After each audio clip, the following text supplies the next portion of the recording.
मम्मीच्या किचनमध्ये आज करूया गवार ठेचा। गवार ठेच्यासाठी लागणारं साहित्य: 1 पाव गवार, 1 वाडगा भरून भाजलेले दाणे, मिरच्या 100 ग्रॅम चिरलेल्या किंवा चवीनुसार, 1 वाडगाभर बारीक चिरलेला लसूण। गवार त्याची नाकं काढून घ्यायची आणि मोठ्या असतील तर एकाच्या 2 करायच्या। वाटी भरून तेल टाकलेलं आहे, मोहरी आणि हिंगाची फोडणी द्यायची, लसूण टाकून द्यायचा।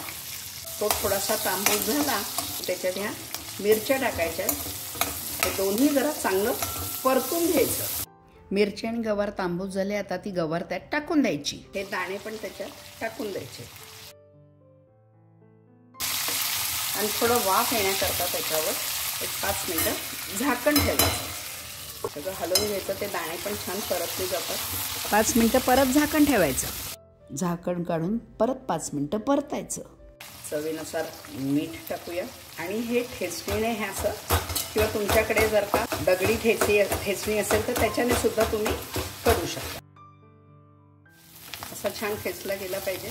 हा गवार ठेचा भाकरीबरोबर खाण्यासाठी तयार।